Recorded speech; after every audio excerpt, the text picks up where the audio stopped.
have flown. Hell is frozen over. The Saints are on their way to the Super Bowl. 4-3, game on the line. Williams lofting one for a doozy. He caught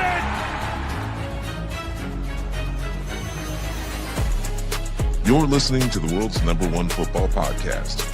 Now, here are your hosts, Ben Hansen, Matt Hartman, and Ryan Matthews.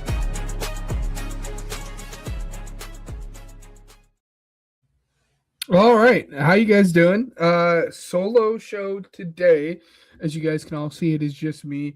Maybe we will have the pleasure of having one of the other guys stopping in as we get closer to talking about the games and whatnot. But due to a variety of, life issues, not necessarily issues, but life happenings, obviously we had to postpone the show for today, and now it's just a solo show, just me. So I'd imagine it's a relatively quicker show than what you guys are used to at this point. Really the two big things is talking a little bit about the coaching carousel, and then getting into the Rams and Seahawks game. Again, there's, without further ado, we'll kind of just jump right into the coaching carousel of it all. Obviously, there were a couple big name hires since then. Last time we had spoke, it was just John Harbaugh getting hired. And now we have a few more names here. We have Kevin Stefanski going to the Falcons, the former Browns head coach, Jeff Hafley, the former Packers DC, coming out of Boston College. What a turnaround for him, going to Miami. Robert Saleh gets a second chance, Jets head coach a couple years ago, DC for the Niners most recently, headed on to the Titans, and then the hiring that happened right before the show, or about an hour before the show, Jesse Minter to the Ravens. Probably my favorite hire that we have seen so far. I think they're kind of learning a little bit from the mistakes that had happened with Mike McDonald, where they probably should have kind of went the way that they did with John Harbaugh 2 seasons ago, and shifted to Mike McDonald. And I think they're probably trying to right a little bit more of their wrongs with that hiring. This screams a lot of the big, defensive guy. This screams very Baltimore to me. Big culture guy. Again, he has a lot of pieces to be able to work with along the defensive side of the football. And I think almost immediately with this being the defensive hire, that this is going to be the most appealing offensive coordinator job. We saw 2 of the bigger name kind of head coaches / offensive coordinators kind of ink themselves into deals with their respective teams unless they get hired as a head coach. That's Mike McDaniels to the Chargers, Brian Daboll to the Titans. Again, there's still a chance that they end up getting a head coaching job somewhere else. There's still 5 different openings at this point with the Bills, Browns, Cardinals, Raiders, and Steelers.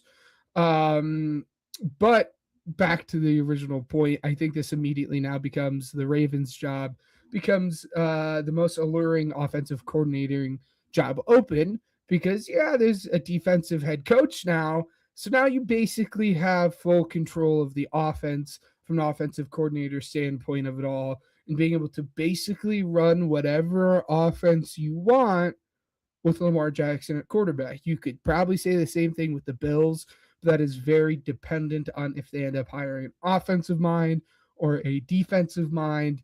Only time will tell on that one. There's still not a whole bunch of names that are really sticking out, maybe other than Joe Brady, which that was a whole thing. Last time we had spoke, Sean McDermott was not or was still the acting head coach for the Bills. Obviously got fired after the loss this past weekend. And for some unexplainable reason, they actually kept Brandon Beane.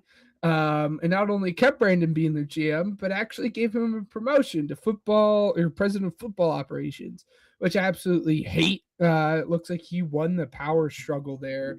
So I guess good for him. But then there's obviously been a lot that has now come out since with the owner and Brendan Bean both talking about Keon Coleman, and both of them being like, well, we didn't really want Keon Coleman, but the coaching brass and everything said we have to get Keon Coleman. And then immediately afterwards, there's the videos from the combine of Keon Coleman running, maybe a slower 40 time than expected, and Brendan Bean rejoicing, and fans are being like, haha, we got you, which is a whole situation in its own right. Joe Brady, weirdly enough, kind of seems like the front runner for that job. The OC, or I guess they're kind of OC. He was the OC under Sean McDermott, and he seems to right now be the leader in the clubhouse there. We'll see what they end up going, but it'd be a really weird situation if he ends up taking that, the head coaching job there, simply because the press conference with Brendan Bean and the ownership was basically all about how this coaching staff sucked. So if they end up hiring Joe Brady, it's going to be weird. And then my heart also really, really goes out to Keon Coleman, because they spent this entire press conference, 5-10 minutes, talking about essentially how Keon Coleman sucks. But the kid is 22 years old and is going into his third year and is still on the team. I don't know what is going on there. It wasn't, I don't think, the best move on their end to be talking about a player that is still currently on your team and talking about him as if he doesn't exist and as if he, is a bust. So a lot of stuff to still shake up. Speaking of coordinators that have kind of already accepted coordinating jobs that might still be out there for a head coach, Brian Flores re-signed a contract to stay in Minnesota, again with the same caveat that we ran into with Mike McDaniel and Brian Dabble. He'll be the coordinator if he does not get a head coaching job somewhere else. And of all three of the guys in Mike and Brian and Brian Flores, it seems like Brian Flores is probably the guy that has the best chance of getting hired somewhere. He continues to be the hot name for the Steelers. Again, to just recap a little bit, the Bills, Browns, Cardinals, and Raiders. Bills, Browns, Cardinals, Raiders, and Steelers still have, are still actively searching. So we'll see. I'm sure, this time next week when we come and record for Pro Bowl week, a lot of these jobs will probably be taken up at this point. There are some guys that are coming out as front runners for a couple of these different jobs. It looks like Nate, I'm going to butcher his last name, so I'm not going to say it.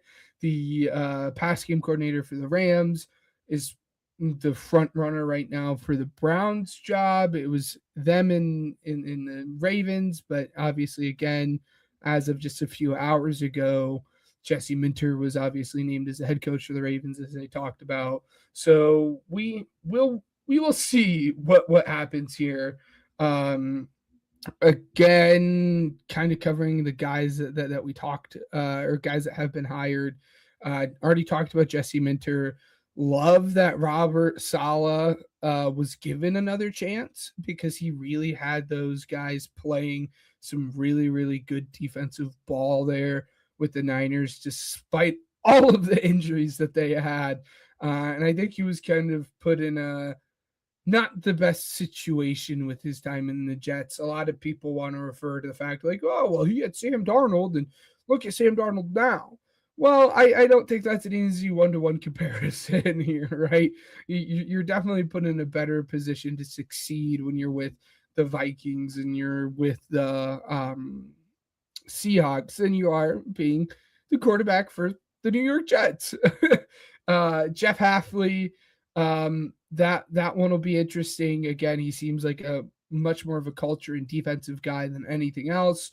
which seems like that's something that they're really kind of desperate for in Miami. It seems like the culture there, it started to sour when Vic Fangio was the defensive coordinator for the Dolphins, and didn't seem to get better throughout the rest of the tenure for Mike McDonald, or McDaniel. So I don't know. We'll see.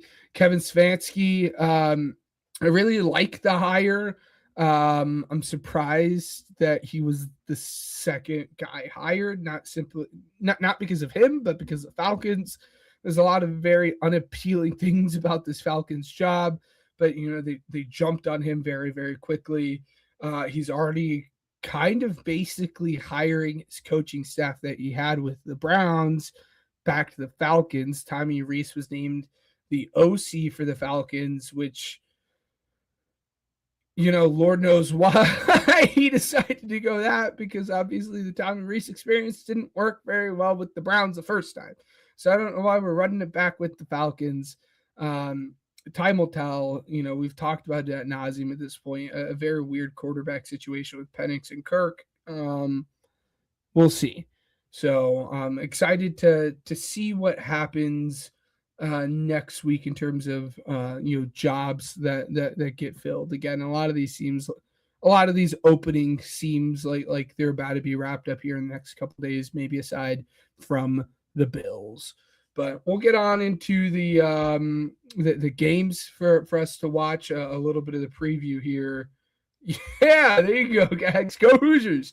Let me tell you, for those who didn't watch the college show, you should go and watch it. We watched it on Tuesday. It was an experience. For those who live underneath a rock, the Hoosiers won the national championship. Very exciting fashion. And me being a Hoosier alumni and still living in the city of Bloomington, it was an amazing, amazing thing to experience, to be able to just run out on the street and just like hug random people that I've never met in my life. And you're just hugging random people, jumping up and down.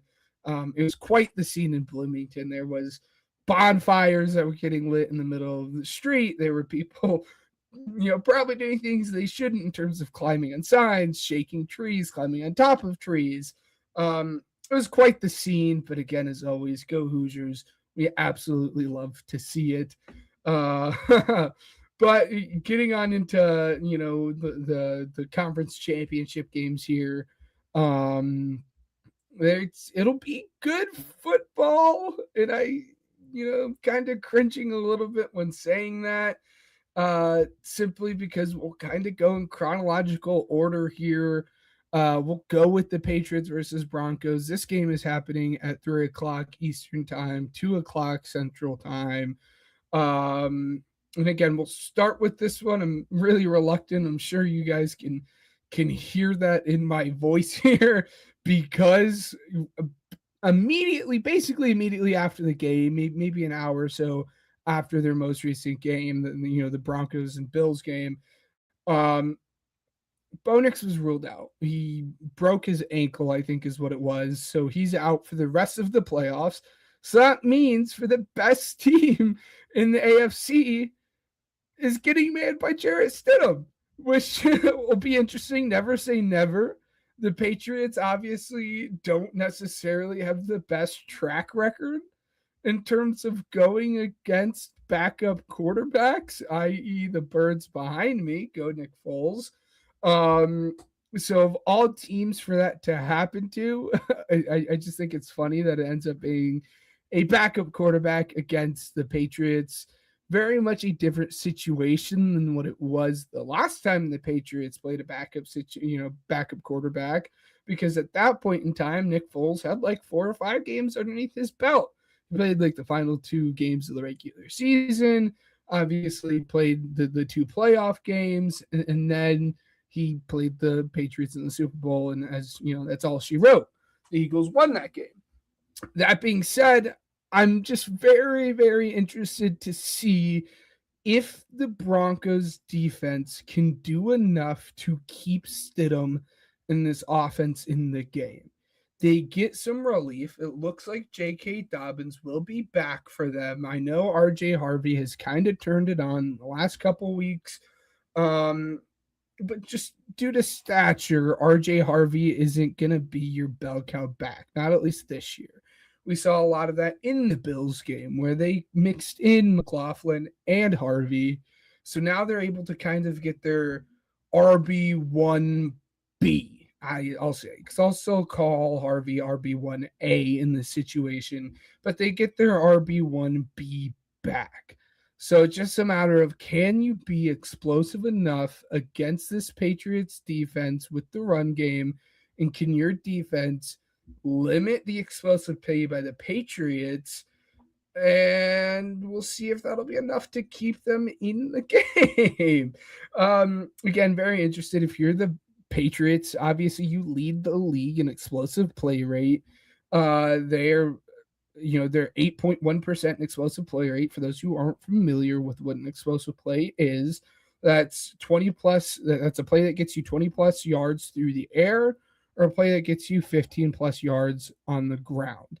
So explosive passes, down the field, or, a team that is able to break off, a very long run, i.e. kind of what we become a little accustomed to with Henderson. They, again, lead the league in that 8.1%.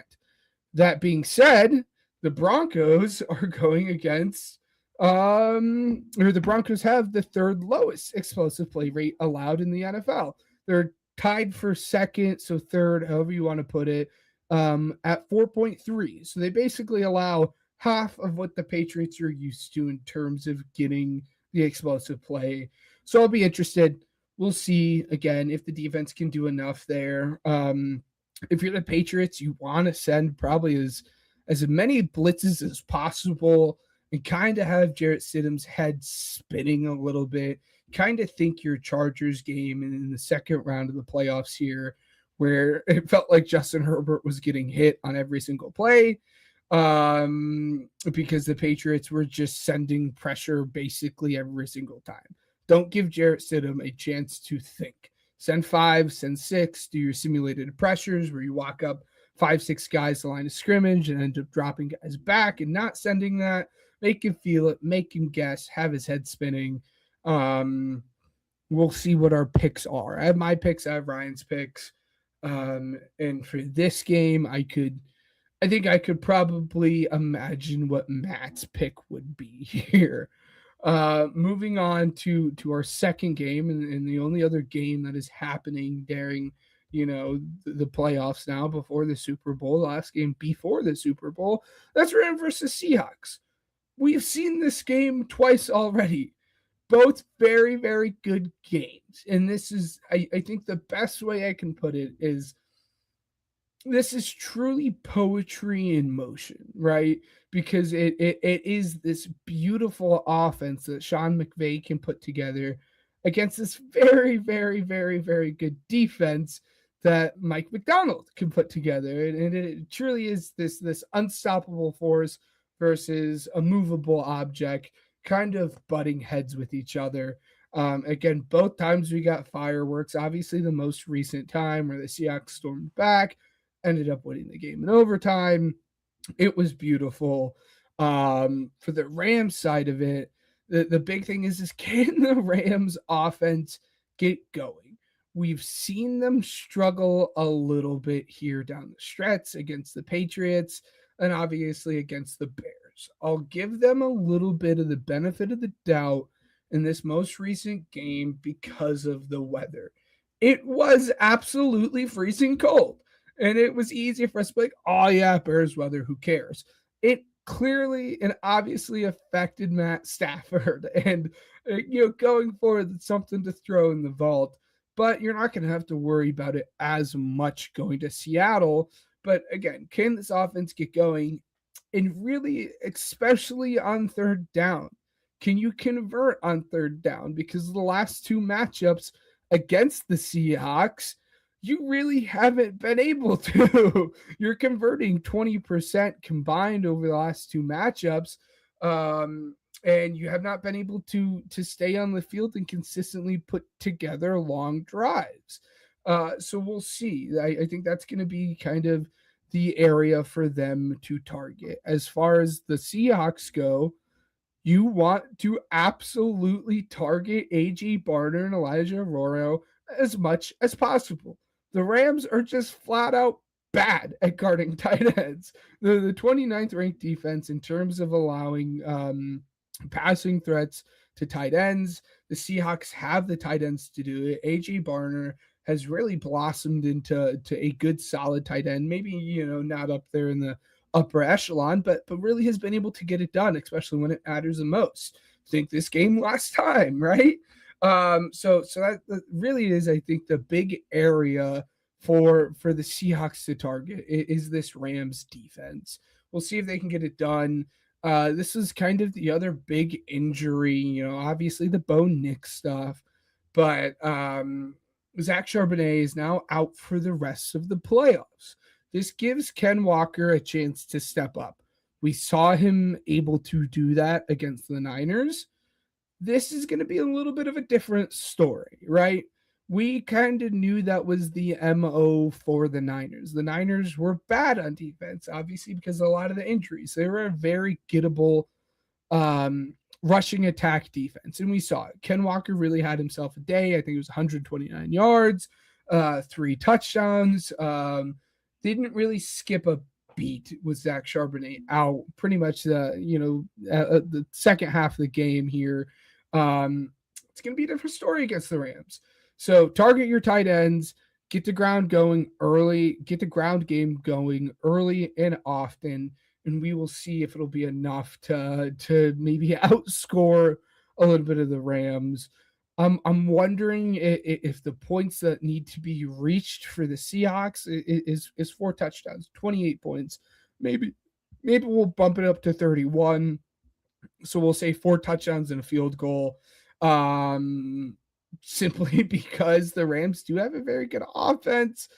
But again, the Seahawks are probably the best, if not second best defense, along with the Broncos.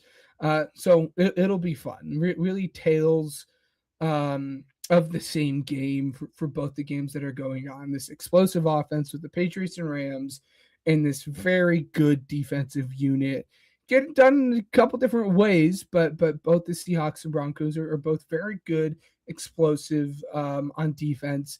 So it'll be interesting because they're very similar games when you want to look at it like that. In terms of picks, I'll start with Ryan first here. Ryan is going Seahawks and Patriots. Obviously, I don't know if anyone is picking the Broncos because of the Jarrett Stidham factor. I am also going the same way, the Seahawks and Patriots. And to be frank, I would imagine Matt is going the same way. I pretty much know for a fact that Matt is going with the Patriots here in this one. Because Drake May is our guy. This is the Jarrett Stidham factor of it all. We'll see with the Rams and Seahawks. The reason I'm saying Seahawks is because he has said throughout the entirety of the playoffs, the Seahawks are the team to beat. It'll be interesting to see, whatever the Super Bowl matchup ends up being. Can Matt Stafford have the possibility of kind of walking off into the sunset in this game? Can Sam Darnold have the ability to really put a stamp on that I'm back, I'm a good quarterback? Can Jarrett Stidham make himself a folk hero for Denver? And can Drake May be the next Tom Brady? So we'll see. Lofty expectations for sure for all these different quarterbacks. It'll be interesting, excited. We will all be here to recap those games. Next week, you can probably expect the show to be on Wednesday, I would imagine at this point. Wednesday at a normal time, 9:30 Central or 9:30 Eastern, 8:30 Central. That will be much of probably recapping and putting a little pretty bow on the coaching hires. Again, there might be 1 or 2 stragglers left. We have a little bit of an award show for those who've been with us all throughout the season. At the beginning of the season, we dabbled a little bit on preseason awards. I ended up hitting on one of them, which is good. I claimed that JSN was going to be a top 10 wide receiver. And I was right, but he's like a top 5 wide receiver. So we'll see. It'll be fun. A lot of awards as we prepare ourselves for the Super Bowl in 2 weeks from now. Just make sure you guys stay tuned. For those who are college watchers, again, our last official College Corner episode was put out last Tuesday. Stay tuned as we start shifting into spring, the end of winter. We will start shifting on over to the scouting aspect of it all in terms of players, what you guys are kind of used to on that end if you guys have been around for a little bit. But we're all really excited. I know both you guys are a little sad and a little bummed that they weren't able to make the episode this week. But that's all right. Again, you guys will see all of us next week. I can basically guarantee that. But as always, thank you for the people that were watching live. Thank you to everyone that is watching this back. And thank you for all the support that you guys have shown us throughout the season this year. And thank you to our sponsors, Regional Radio Sports, Uppercuts Grooming, and Spotify for podcasters. We will see you guys next week. And thank you for sticking around with me here.